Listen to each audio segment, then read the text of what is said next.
పరిశుద్ధుడా, ప్రేమగల తండ్రి, కృపగల దేవా,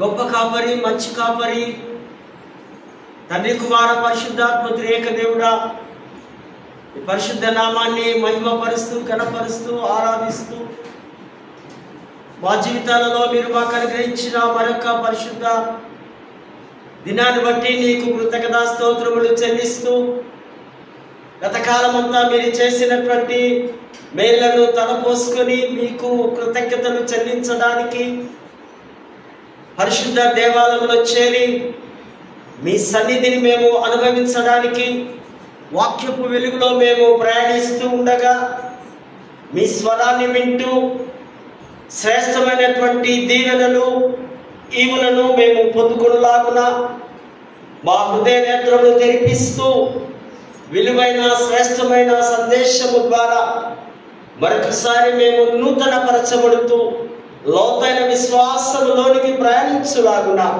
సహాయం చేయగలరంటూ యేసు నామమున వేడుకొంచున్నాము తండ్రి, ఆమేన్. దయచేసి కూర్చుందాం.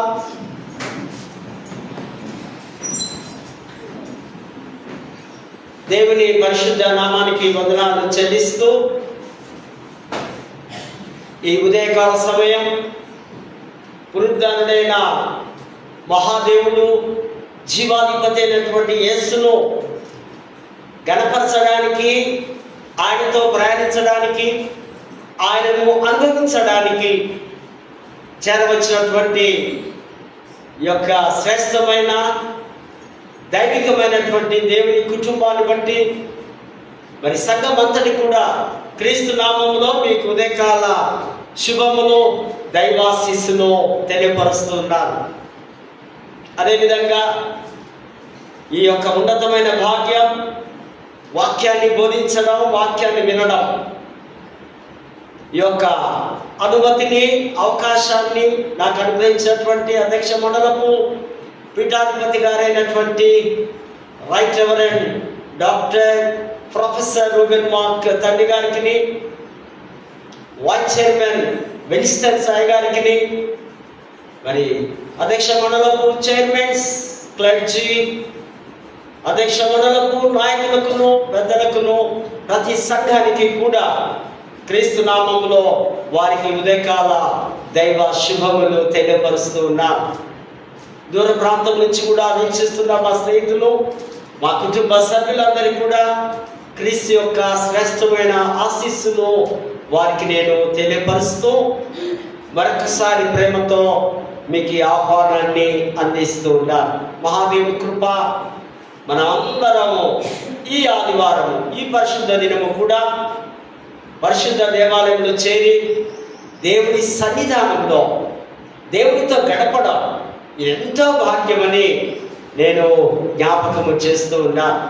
మన పెద్దలు మనకు అనుగ్రహించండి అంశం ద కరెక్షన్ ఆఫ్ క్రియేషన్, సృష్టి యొక్క పతన స్థితి.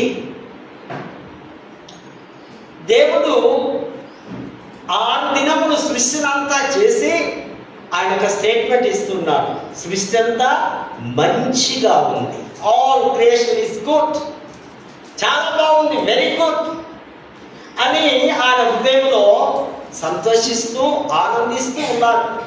సృష్టిని చూసి ఆదాము అవ్వను చూస్తూ ఆయన ఎంతగానో ఆనందపడ్డట్టుగా మనము ఆ ఆదికాండం ఆ చాప్టర్స్లో మనం చూస్తాం.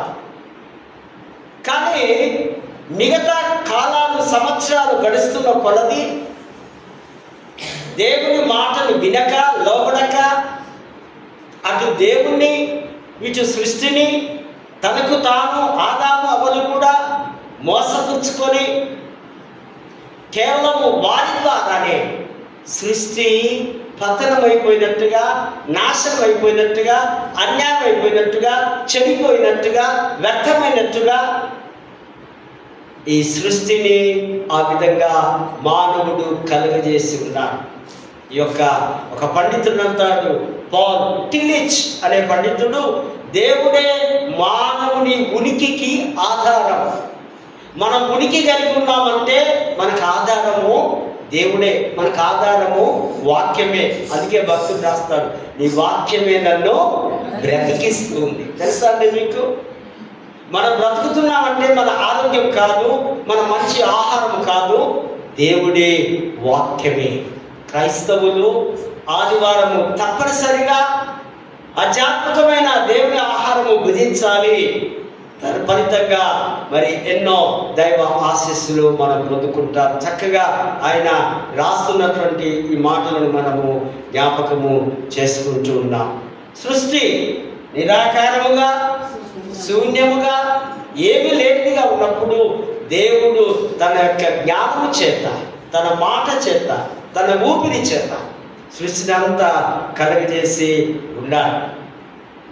మానవుని తయారు చేసి అతనికి ఒక మంచి లీడర్షిప్, అతనికి ఒక అథారిటీ, అతడు ఈ సృష్టిని అంతా పరిపాలించాలని ఒక అడ్మినిస్ట్రేటర్గా, ఒక పరిపాలకుడుగా సృష్టిని అంతా తన చేతిలో దేవుడు మానవుని నమ్మి ఆ నమ్మకత్వం ఆదాము హవ్వ మీద ఉంచినప్పుడు వారి ఆ దేవుని యొక్క మాటలను వారు వినక, లోపడక నాశనం అయిపోయినట్టుగా మనము చూస్తూ ఉంటాం. చూడండి, మనం కూడా మన పిల్లలు 20-25 yearsలో ఉన్నప్పుడు ఏదో కారణంలో వారు చెడిపోయి మన చేతికి అందనప్పుడు తండ్రిగా, తల్లిగా మనం ఎంతో దుఃఖిస్తాం. అయ్యో నా కుమారుడు, అయ్యో నా కుమార్తె నా నుంచి దూరం అయిపోయింది, వారి జీవితాలు పాడైపోయినాయని ఈ ఇహలోక సంబంధమైన తల్లిదండ్రులుగా ఎంతో దుఃఖిస్తాం.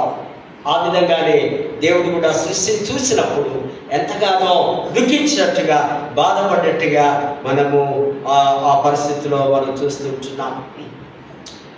ఈ సృష్టి నాశనం అవడానికి గల కారణం, ఎందుకు సృష్టి నాశనం అవుతుంది? మొన్న మనం చూస్తున్నాం కదా, అక్కడ కాలిఫోర్నియా లాస్ ఏంజల్స్లో వారు భయంకరమైనటువంటి దేవుని యొక్క కోపం రగులుకొని God is down, God is zero అని ఏదేదో అంతే అని వారి యొక్క ఇష్టానుసారంగా ప్రవర్తించినప్పుడు సొదొమ గొమొర్రా పట్టణం లాగా ఏ విధంగా ఆ కాలిపోయినటువంటి పరిస్థితిని మనము మొన్ననే చూస్తున్నాం. జాగ్రత్త, దేవుడి కోపం, దేవుడి ఉగ్రత వస్తే ఎవడు కూడా తప్పించుకోవడానికి వీలుడే. సృష్టి ఎందుకు ఈ నాశనానికి గురవుతుంది, ఈ పతనానికి గురవుతుంది, లేదా ఎందుకు చెడిపోతుంది? రకరకాల కారణాలు కావచ్చు. ప్రకృతి విపత్తి కావచ్చు, వాతావరణము, కాలుష్యము, లేదా వాయు కాలుష్యము, లేదా ఫ్యాక్టరీస్ కానీ, కంపెనీస్ కానీ, ఆ పొగల ద్వారా, ఆ సునామీల ద్వారా, భూకంపాల ద్వారా రకరకాలుగా మరి కృత్రిమ వర్షాల కొరకు మన శాస్త్రజ్ఞులు ఏదేదో కనిపెడుతూ వర్షం కూడా తెప్పిస్తామంటూ సృష్టిలో ఉన్నటువంటి యొక్క గ్రహాలన్నిటిని కూడా మరి వారు పాడు చేస్తున్నారు కనుక సృష్టి క్రమేణా క్షీణించిపోతుంది, తరిగిపోతుంది, నాశనం అవుతుంది. కనుకనే ఋతువులు కూడా ఒక్కొక్కసారి మార్పులు చెందుతూ ఉంటాయి. వర్షాకాలంలో ఎండలు రావడం, ఎండాకాలంలో వర్షాలు రావడం, భయంకరమైనటువంటి మార్పులకు కేవలము మానవుడే దానికి ఆ సూత్రధారిని మనం జ్ఞాపకం చేసుకోవాల్సిన అవసరత ఉంది.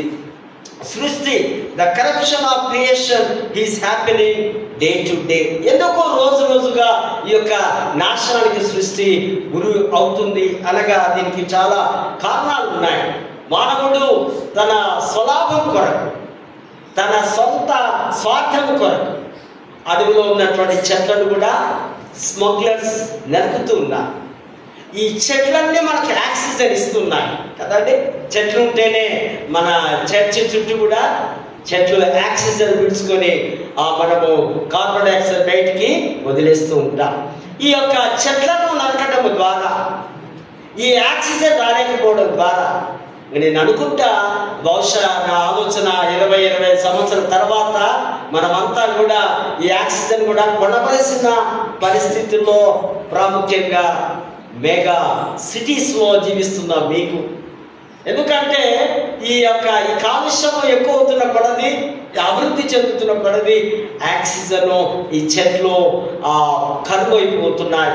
కనుకనే ఆ విధంగా సృష్టి డైలీ రోజు పాడవుతుంది. చెట్లను నరకడం, బిజినెస్ చేసుకోవడం, ఈ అడవిలను కాల్చివేయడం, రకరకాలైనటువంటి స్మగ్లర్స్ను కూడా మనము మన భారతదేశంలో చూస్తూ ఉన్నాం. అది ప్రాముఖ్యమైనటువంటిదిగా మనము చూస్తున్నాం. మరి చెరువులను, బావిలన్నీ కూడా ఎండిపోవడం, అందులో ఆ కాలుష్యమైనటువంటి ఆ నీరును ఆ నదుల్లోనికి, మంచి నీళ్ళలోనికి కొన్నిసార్లు మన డ్రింకింగ్ వాటర్లో కూడా, డ్రైనేజ్ వాటర్ కూడా మిక్స్డ్ అవుతూ ఉంటుంది పట్టణాల్లో. అప్పుడు మనము అనారోగ్యానికి గురి అయ్యే పరిస్థితుల్లో, జలాశయం అని మరి నీటి శుద్ధి లేకపోవడం, ఈ విధంగా సృష్టిలో మరి ఇది జరుగుతుందన్నట్టుగా ఇది ఈ అవినీతి లేదా ఈ అక్రమం, ఈ దౌర్జన్యం, ఇవన్నీ కూడా కరప్షన్ కిందికే మనము వస్తున్నాయని మనము గ్రహించవలసిన అవసరం ఉంది. సృష్టిని కాపాడడానికి దేవుడు మానవుని నియమిస్తే వాడు సృష్టిని నాశనం చేయడము మొదలు పెడుతున్నారు. గత 2000 సంవత్సరాల నుంచి ప్రభు కాలంలో, అంతకుముందు ఒక 4 సంవత్సరాలు అనగా 6000 సంవత్సరాలు ఇంచుమించు మానవుడు సృష్టి మీదనే ఆధారపడుతూ జీవిస్తున్నాడు. సృష్టిలో ఉన్నటువంటి ఆ వర్షము, ఆ భూమి లేదా ఆ వనరులు, ఆ సీడ్స్ అన్నీ దేవుడి ద్వారా పొంది మరి దేవుడి కోపానికి ఉగ్రతకు గురై ఒక సందర్భంలో నేల కూడా శపించబడి ఉంది.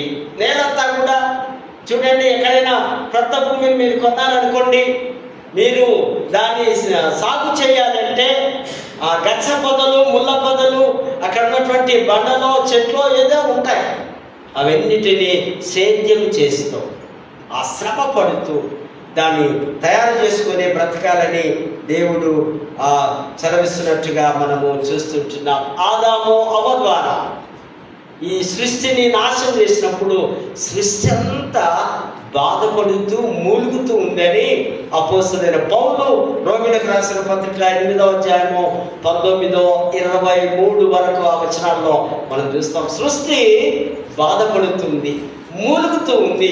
ఒక రోగి ఏ విధంగా రోగంలో ఉన్నప్పుడు, ఆయన చేతగాని పరిస్థితిలో ఉన్నప్పుడు మూలుగుతూ ఉంటాడు. మనం పిలుస్తున్నా కానీ మాట్లాడలేని పరిస్థితిలో, అంత బాధలో ఉన్నట్టుగా సృష్టి కూడా ఆ స్త్రీ ప్రసవ వేదన పడుచున్నట్లుగా సృష్టి మూలుగుతూ బాధపడుతుంది. ఆ ప్రసవ వేదన, ఆ సమయంలో స్త్రీకున్న ఆ బాధ, ఆ వేదన, అఫ్కోర్స్ ఇప్పుడంతా టెక్నాలజీ మారిపోయింది. పెయిన్స్ లేకుండానే ఈజీగా పిల్లగాడు బయటికి వస్తున్నారేమో డాక్టర్స్ యొక్క ప్రభావం బట్టి. ఒకప్పుడు అయితే చాలా కష్టమైనటువంటి స్థితిలో ప్రసన్న వేదన ఉన్నట్టుగా ఇక్కడ పౌలు రాస్తూ ఉంటున్నాడు. మరి ఆ దేవుని వాక్యంలో మరి కొరింథీ పత్రికలో 2వ అధ్యాయం 5వ వచనం చూస్తాం. కాగా ఎవడైనా క్రీస్తునందున్న ఎడల వాడు నూతన సృష్టి. మనమందరము నూతన సృష్టిగా, క్రొత్త ఆకాశము, క్రొత్త భూమి, క్రొత్త యేసులో, క్రొత్త పెళ్లి కుమారునిలో మనమందరము కూడా ఒకానొక దినం పరలోక రాజ్యములో ఉంటామని దేవుని వాక్యాన్ని ఇక్కడ మనం తేటగా గమనించవలసిన అవసరం ఉంది. క్రియేటర్లెస్ క్రియేషన్ అనగా సృష్టికర్త లేని సృష్టి. ఈ సృష్టికి మూలము, ఆధారము క్రియేటర్ కాదు అంటూ ఒక శాస్త్రవేత్త, ఆయన రష్యా శాస్త్రవేత్త జర్మన్ డిటో అనేటువంటి వ్యక్తి ఈ అంతరిక్ష పరిశోధనలు చేసి అంతా తిరిగి ఆయన మళ్ళీ ఆ రష్యా ప్రాంతానికి వచ్చి ఒక ప్రెస్ మీట్లో కూర్చొని మాట్లాడుతున్నాడు.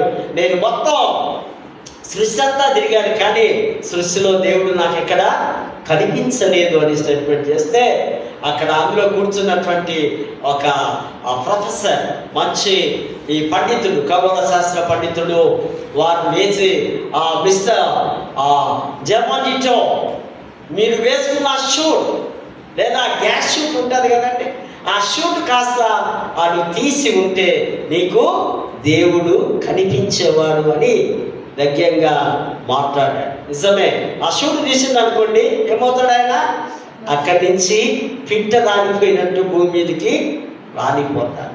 మరొక వ్యక్తి అమెరికన్ శాస్త్రవేత్త, ఆయన జాన్ గిన్ అనేటువంటి వ్యక్తి, ఆయన కూడా విశ్వమంతా తిరిగి ఆయన ఒక స్టేట్మెంట్ ఇస్తున్నాడు.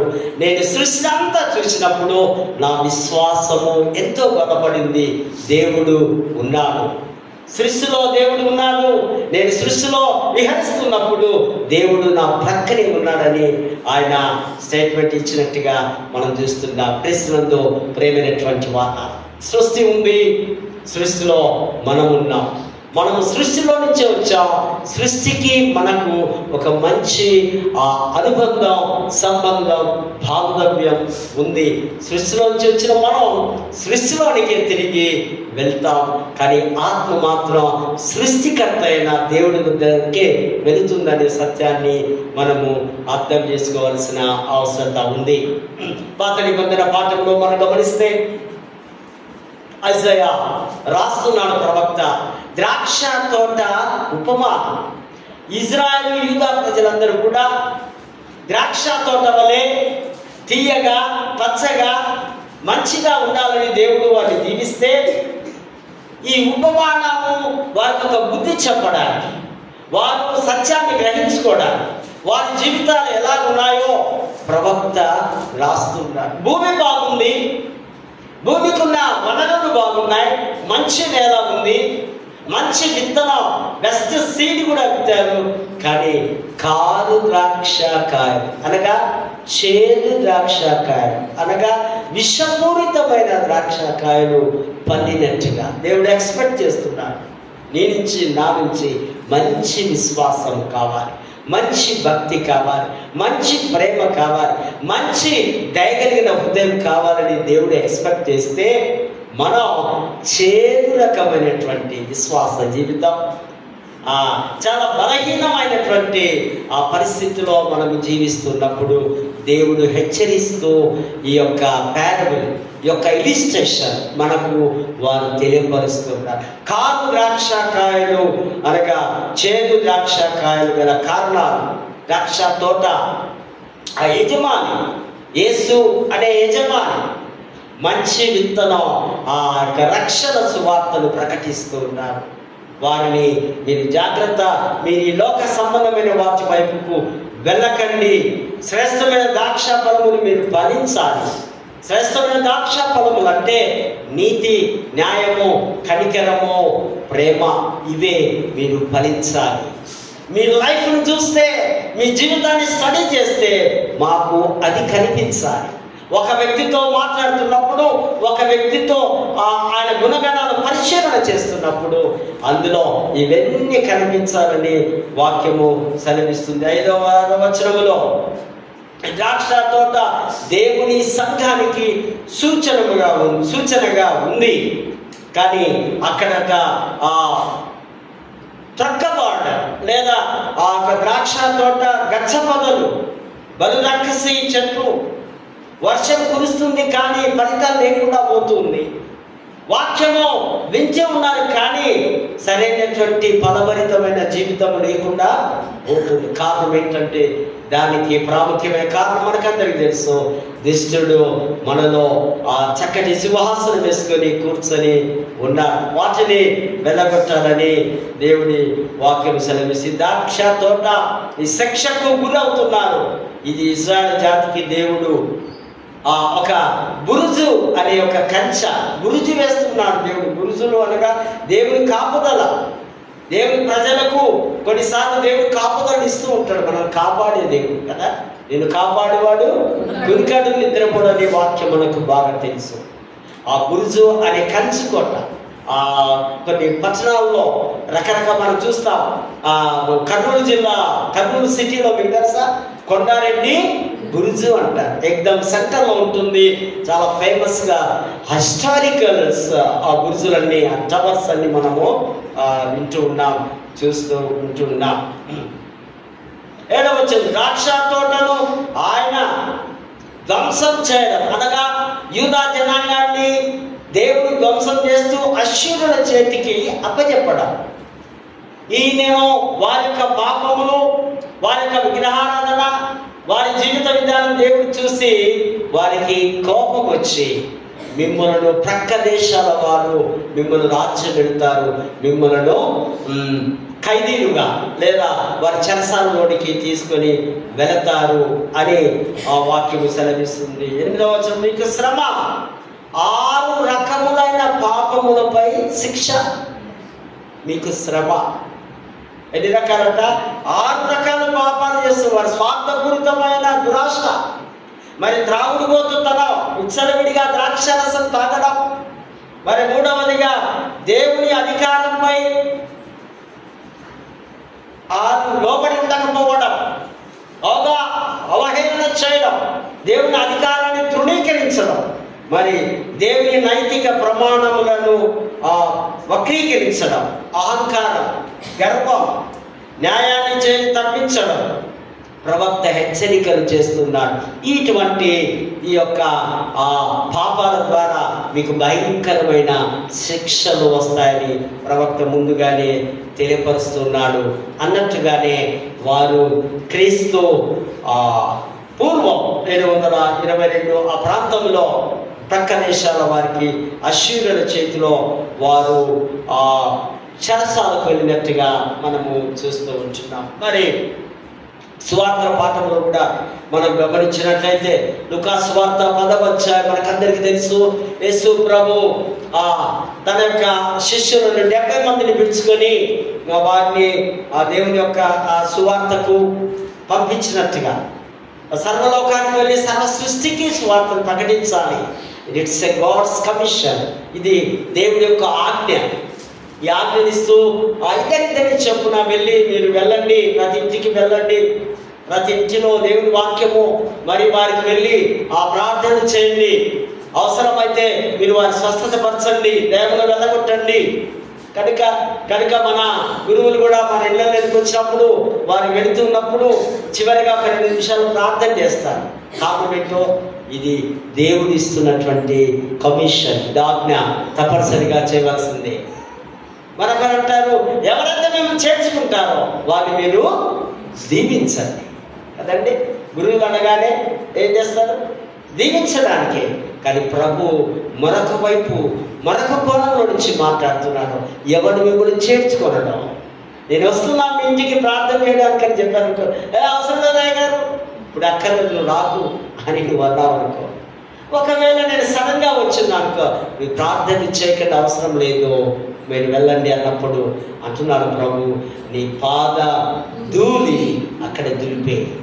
అప్పుడు ఎవరు కూడా చెప్పులు లేకుండా, జోల లేకుండా, సంచి లేకుండా, అది సేవ. నీవు ఉన్నపలముగా వెళ్ళాలి. వెళితే వారు నీకన్నీ నీ అవసరతను తీరుస్తారు. ఒకవేళ నిన్ను వారు చేర్చుకోకపోతే ఈ దుమ్ము ధూళి అంటే ఇది దేవుడి యొక్క ఉగ్రత, కోపము నీ మీదకి వస్తుంది. ఇదిగో ఈ దుమ్ము ద్వారా నీ కుటుంబానికి క్షేమము కాదు. అది పరోక్షంగా ప్రభు అక్కడ మాట్లాడుతున్నారు. తర్వాత ఆ వచనాల్లో మనం చూస్తే ఆ కొరజీన, బెత్సైదా ఆ ప్రాంతంలో యేసు, ఆ ప్రాంతంలో ఎన్నో సూచక క్రియలు, అద్భుత క్రియలు, కపెర్నహూములో కూడా ఆయన ఆ స్వస్థత కార్యములు చేస్తున్నారు. అయినప్పటికీ కూడా వారు క్రీస్తును తిరస్కరించారు. క్రీస్తును వారు ఒప్పుకోవడం లేదు, అంగీకరించడం లేదు. అప్పుడు ప్రభువుకు చాలా కోపం వచ్చినట్టుగా అక్కడ ఈ మాటలు అంటున్నాడు.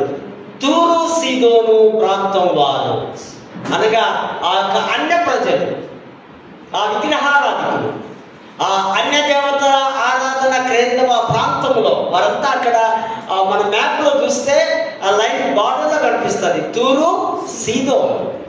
సో వారికి మేము చెప్పి ఉన్నా, ఈ శుభవార్త వారు ప్రకటించిన వారు కూడా మారేవారేమో, మీరు గర్వించి హెచ్చింపబడి ఉన్నారు కనుక మీకు ఆ తీర్పు వస్తుంది.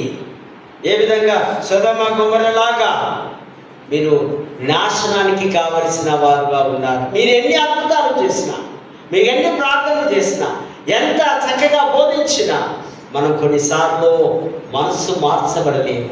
కొన్నిసార్లు మారు మనస్సు మనకు రానే రాదు.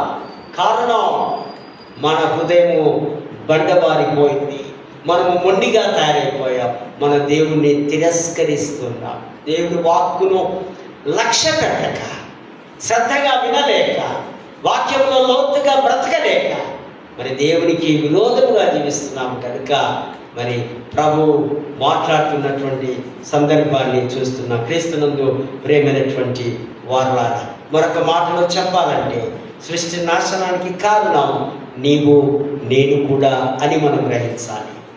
మన ఇంటి చుట్టూ లేదా మన పట్టణం చుట్టూ ఒక మొక్కను నాటితే అది కొన్ని సంవత్సరముల తర్వాత అనేకులకు అదొక సేద తీర్చి ఒక నీడగా, ఒక ఫలముగా, ఒక మంచి ఆక్సిజన్గా, మరి కొన్నిసార్లు గవర్నమెంట్ కూడా ఈ యొక్క ఎన్విరాన్మెంటల్ డే అంటూ చేస్తూ ఉంటారు. అప్పుడు ఈ మొక్కలు నాటే కార్యక్రమం కనుక మనము మన కుటుంబాలు, మన సంఘాలు మన ఆక్సిజన్ లాగా పీల్చుకొని మరి మంచి ఆరోగ్యవంతులుగా కావడాలంటే సృష్టిని, దేవుడు చేసిన సృష్టిని మనము పాడు చేయకూడదు. ఎవడైతే సృష్టిని నాశనం చేస్తాడో సృష్టికర్తను నాశనం చేసిన వాడిగా ఉండాలని సత్యాన్ని మీరు అర్థం చేసుకోవాలని అటువంటి కృప, పరిశుద్ధాత్మ నడిపింపు, దైవాశీస్సులు దేవాది దేవుడు మనకందరికీ అనుగ్రహించును గాక.